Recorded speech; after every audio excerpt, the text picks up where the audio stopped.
about his son's solo, and leaves you to adapt after the fact. So, immer noch Therapy stopped 26 without Fahrer? discussion. Chores were quietly removed, and now schooling is Ey, aber casually ehrlich, also du explored. bist jetzt That pattern matters more than the tuition itself. This feels less like a school argument and more like a marriage problem that finally hit a breaking point. I get why he's defensive. His boys went through hell. Their mum basically vanished. And now he's the only stable parent they've got. That kind of pressure makes people reckless sometimes. But you're not a bystander in this household. You're helping raise them, emotionally and practically. You don't get to be informed after the decision is emotionally locked in. What I appreciate is that you're not saying, too bad, so sad about his son. You offered alternatives that fit reality. He shut them down because they didn't erase the uncomfortable conversation he needs to have. That's not leadership. That's procrastination with collateral damage. If this ends with your daughter losing something she's been counting on for years, I wouldn't be surprised if that resentment shows up later in sneaky ways. Kids internalize this stuff. They don't forget who kept their word and who didn't. Update. A few days after my last post, things in the house got infinitely worse, and I need to explain exactly how we ended up here, because casually mentioning money and schooling was only the tip of the iceberg. Right after our argument over private school, my husband started talking about shared finances more aggressively. He's always managed most of the bills: mortgage, utilities, insurance, groceries, and I've always paid for the kids' activities, personal stuff, healthcare co-pays, and taken the lead on household scheduling.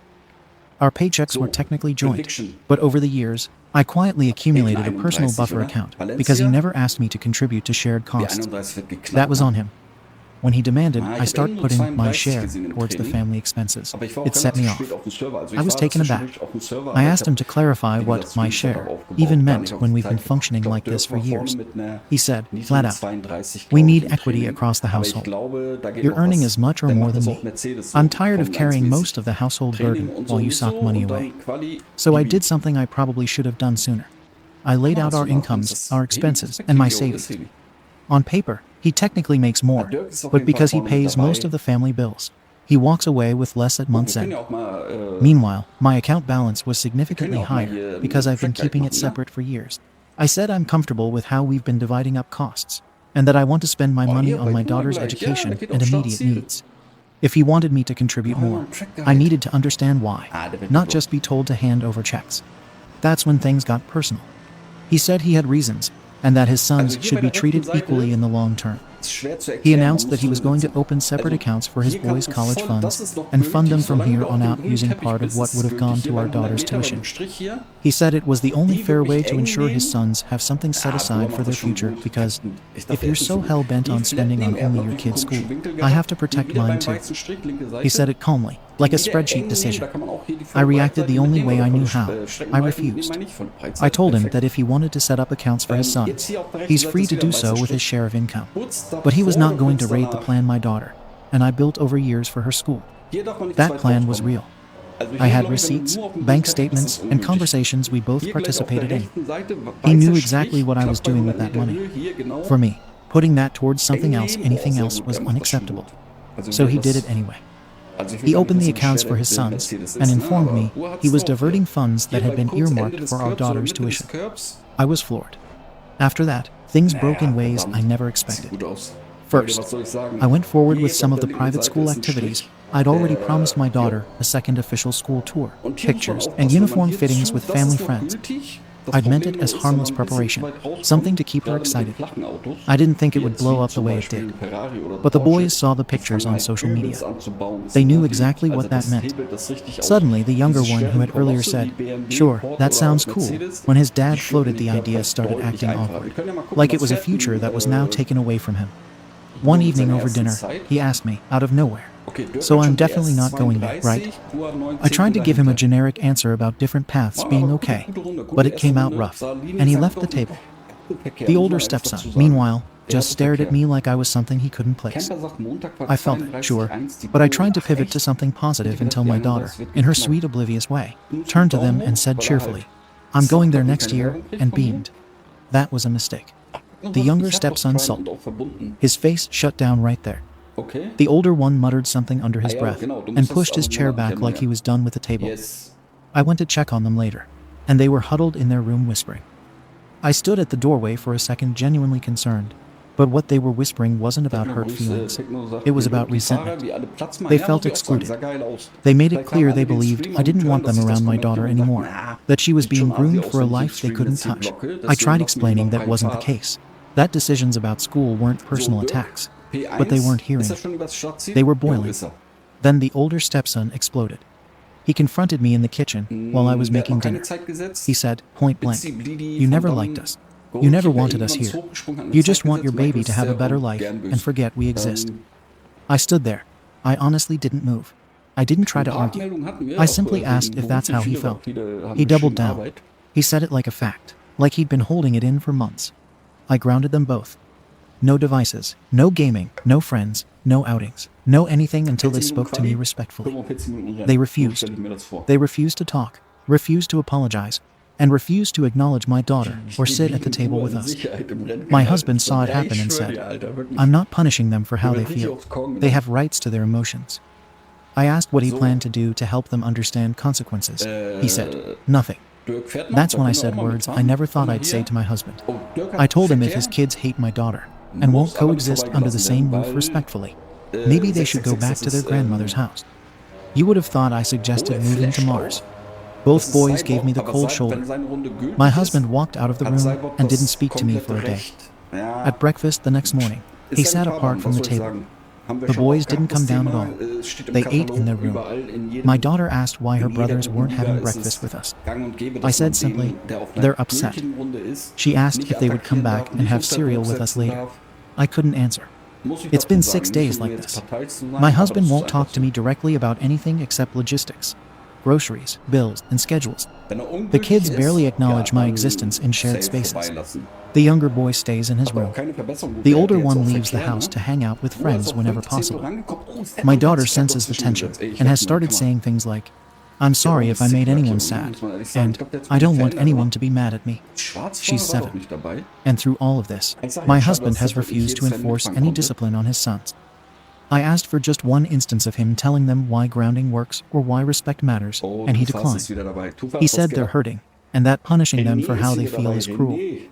I tried explaining that teaching mutual respect isn't cruel. It's necessary, but he wouldn't budge. So here we are. My daughter is crushed by the tension. My relationship with my husband is strained to the breaking point. The boys think I hate them. My husband thinks I'm callous and unreasonable. And every time I enter a room, I feel like I'm standing in a battlefield. I still believe my daughter deserves the education we plan. I still think the boys need to hear a clear truth rather than be fed ambiguous hope. I still think my husband's reaction to me was unfair. But I'm starting to see that how I handled this has worsened everything, too. So, Reddit, I'm sitting here with a household that's fractured, parents and kids in emotional lockdown, and my daughter asking me daily if everyone will ever be happy again.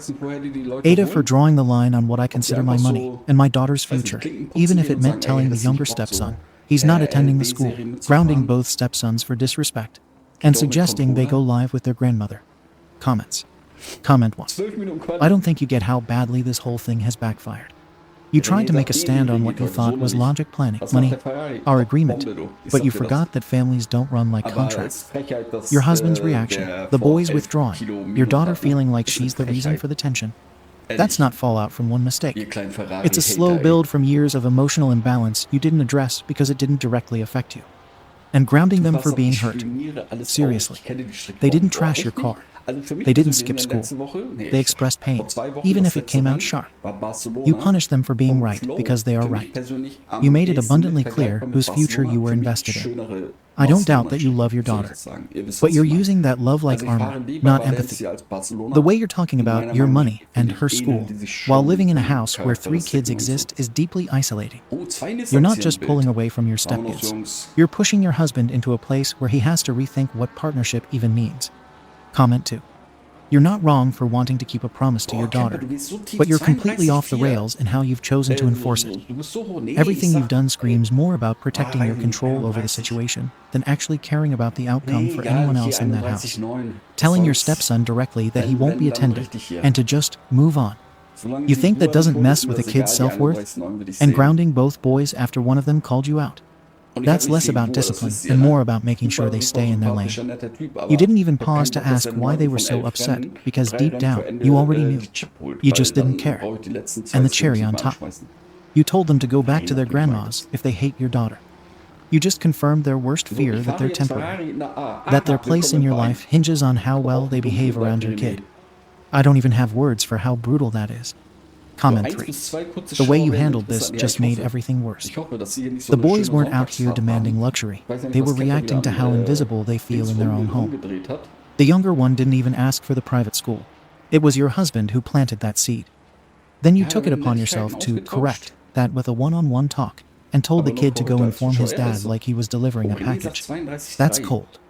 And then you grounded them for being pissed. 32,4, That's wild. 32,3. You didn't step in Oh, as a parent. 32,4. You stepped in like a Verdammt, ey. manager Bloß nicht- firing an employee for bloß nicht speaking out Kepper of jetzt turn. hier. Nee, komm. The older one Jungs, wasn't wir wollen die disrespecting you just to be 31,9 sehen. rude. He was calling out a pattern Komm. Oh, that's Cedric probably ist been auf P1. obvious to them for Cedric, years. willkommen zurück. You made sure they know Warum nicht exactly die where they ganze Saison stand. so, Mann? And now you're surprised they don't want to sit at your Oh, table. Birken und Your daughter's 13 stuck in this 13 emotionally Tausendste radioactive house where she dahinter. knows Uah, she's the 1,5 reason everyone's Winkel mad, dahinter. even though Auch none nicht of it mal is her weit weg. fault.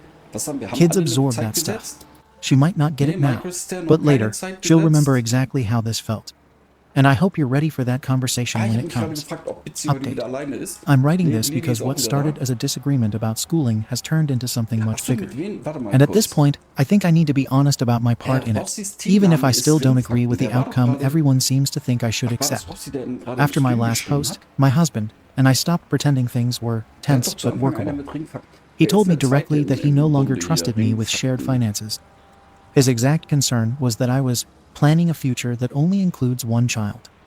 I told him I've always been clear about my priorities and that I never signed up to dilute them because his past caught up with him. That conversation set the tone for everything that followed. I made my first concrete move a few days later. I spoke with a lawyer and started the process of creating a formal education trust for my daughter using my personal funds. This wasn't impulsive. I wanted something legally protected so that no one, including my husband, could redirect that money again. I didn't tell him until the paperwork was already in motion. When I did, he went quiet in a way that felt more final than any argument we'd had. He said I was carving the family in half on paper. I told him I was making sure my daughter's future couldn't be negotiated away. Shortly after that, I took another step that probably made things worse. I started pulling back anything I paid for that benefited the entire household. Streaming services, shared food deliveries, extracurricular fees I had previously covered without question, all of that stopped. I didn't announce it. I just disengaged. The boys noticed almost immediately. Their access changed, their routines shifted, and they knew exactly why. My husband said I was turning money into a weapon. I saw it as finally being honest about who I was responsible for. Around this time, I leant hard into reassuring my daughter. I told her she should feel proud about her school, proud that she earned her place, and proud that her life didn't have to be smaller to make other people comfortable. I thought I was building her confidence. Instead, she repeated some of that at home. Nothing cruel, but enough that it landed badly with her brothers. When my husband confronted me about it, I said she shouldn't be trained to shrink herself to fix an adult problem. I also asked my parents to update their will. They already intended to leave something for my daughter, but now it's explicit and protected. No ambiguity, no assumptions. My husband found out during a family dinner when my father referenced her education trust offhandedly. That night ended with my husband telling me I was quietly erasing his children from every long-term plan that mattered. Things inside the house turned colder after that. I stopped including the boys in outings altogether. Shopping trips, weekend plans, little indulgences, all of it centered on my daughter. I didn't pretend it was accidental. I said plainly that I needed to protect her emotional space since no one else was doing it. My husband said I was isolating her by design. I said she was already isolated by the tension he refused to address. At some point, I started recording interactions. Nothing staged, just my phone in my pocket when conversations went sideways. I told myself it was for clarity. I knew I might need it. When my husband discovered one of the recordings, he looked at me like he didn't recognize me anymore. He said I was documenting people instead of talking to them. I told him conversations didn't matter anymore if there was no accountability. I also spoke with my daughter's future teacher privately. I framed it as concern about home stress and adjustment. I didn't use names, but the implication was obvious. A few days later, The school reached out to both of us, suggesting a meeting to make sure both parents were aligned. My husband was furious. He said I dragged educators into a family breakdown to secure leverage. I said I was making sure my daughter had advocates somewhere, since she clearly didn't at home. He suggested family counseling shortly after that. I refused. I told him I wasn't interested in a setting where my priorities would be treated like a flaw, and where 3 people would explain why I should accept less for my own child. He said my refusal answered questions he'd been afraid to ask himself. After that, I told him I would be handling all private school matters alone: meetings, orientation, communication. I said it was cleaner that way. He accused me of cutting him out of his daughter's life on purpose. My response was that he already made his position clear when he started diverting funds elsewhere. Around the same time, items started disappearing from shared areas. The boys accused me of throwing things out. I didn't engage with that. I cleaned. What didn't belong in shared spaces was removed. They stopped leaving anything out at all. Their rooms became locked down islands. The house stopped feeling like one home and started feeling divided by closed doors. Things with his mother blew up too. She told me directly that I was tearing the family apart. I told her I was done playing peacemaker for a dynamic that only ever flowed in one direction. I told my husband I would no longer participate in events with his family, and that my daughter wouldn't either. He said I was punishing everyone to feel powerful. I said I was tired of being surrounded by people who thought my child's future was negotiable. I've also started keeping records, dates, conversations, financial decisions, interactions with the kids. It started as self-protection and turned into something methodical. I don't know yet if divorce is certain, but I know pretending it isn't possible would be foolish. The final break came when I told him plainly, if he continued redirecting shared income to accounts for his sons, I would legally separate finances entirely. No negotiation. No shared accounts. No assumptions. He didn't argue. 2 days later, I noticed money moved without discussion. Not a huge amount, but enough to signal intention. We barely speak now. The boys don't engage with me at all. My daughter has started asking whether families are supposed to feel this quiet. I tell her we're just going through a rough season. I still believe I did what I had to do. I still believe my daughter deserves protection, even if that protection came at the cost of everything else. But I won't pretend anymore that this is just about school. At this point, we're living alongside each other, not together, and I'm preparing for the reality that this marriage may already be over whether we say it out loud yet or not. Comments. Comment 1. You're playing chess while everyone else is trying to figure out how to sit at the same table. Setting up a trust, pulling back shared expenses, manipulating the school narrative, building your own archive of evidence. This isn't just you digging in. It's you building your case in real time for the exit you know is coming. And the way you're isolating your daughter, that's going to backfire. You've got her wrapped up in a story where she's the bright one, the special one, the one whose success justifies everyone else's discomfort. That'll feel good for a while until she's old enough to realize she grew up in a house built on silent standoffs and separate bank accounts. You keep talking about her future like it's a product you're investing in. What about her relationships? Her empathy? Her understanding of family beyond who pays for what? You're not protecting her. You're cutting the cord from a family you never fully accepted and dressing it up as strategy. And the worst part, you've already decided this ends in divorce. You're just walking it. They're one legal form at a time. Comment 2. It's honestly unsettling how clinical this all feels. You're not reacting to her. You're executing a strategy, and it shows. You've turned parenting into asset protection, marriage into a hostile negotiation, and your daughter into the centerpiece of a campaign. It's like watching someone declare war in slow motion, one logical decision at a time. And for what? So your daughter can go to a school she's now afraid to talk about. So you can prove a point to 2 kids who didn't ask to be dumped into a broken home. You're punishing a household because your husband made one bad promise. But what you've built in response is nuclear. Even your refusal to go to counseling is telling.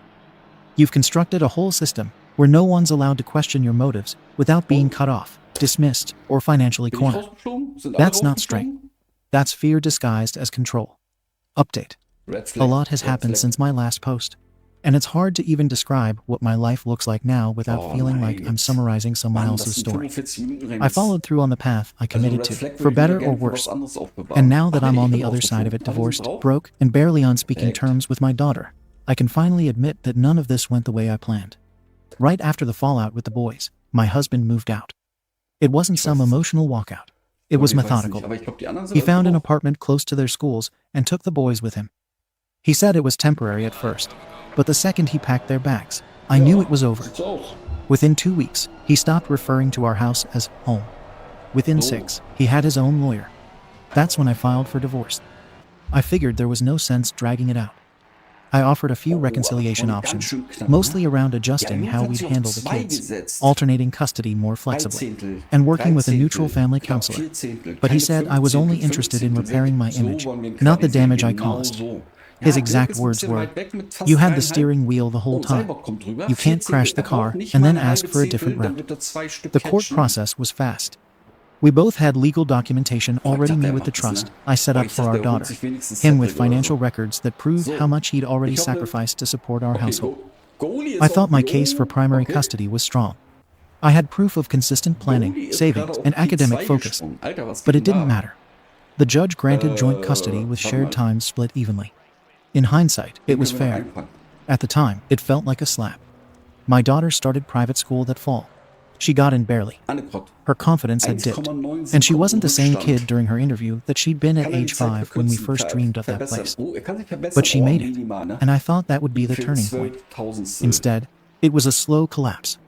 Within the first few months, I started getting emails from her teacher. Not about grades, those were fine, but about behavior. She wouldn't speak up in group activities. She'd drift off during collaborative projects. At recess, she'd sit on the edge of the playground and draw by herself. One day, she asked to come home early and told me, very softly, "I don't think I'm fun anymore." Kids started calling her weird. One of them asked if her mom was the lady who made their dad leave. I don't know where that came from, possibly gossip from a parent who knew bits and pieces, but it crushed her. I told her to push through. I encouraged her to make new friends, try new clubs, smile more, act confident, and move on.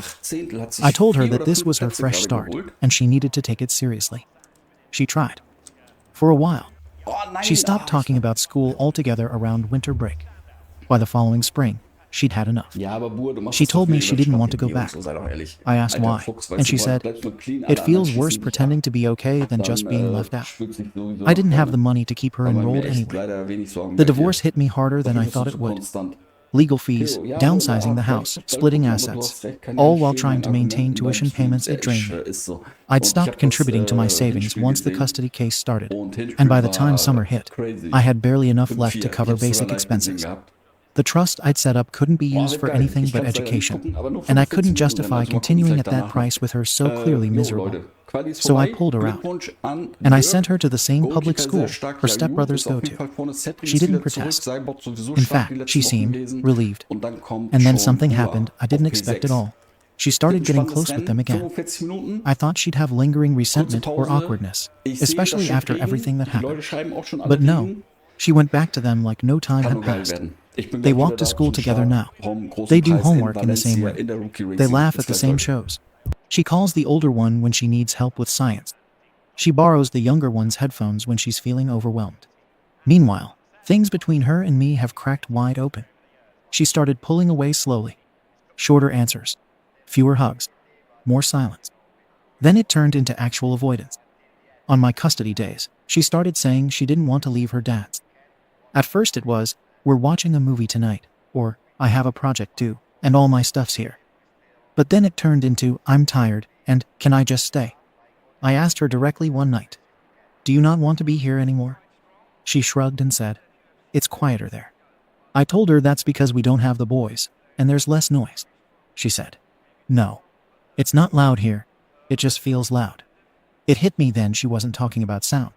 She was talking about tension, about pressure, about the version of love I'd been trying to enforce. My ex hasn't said much directly.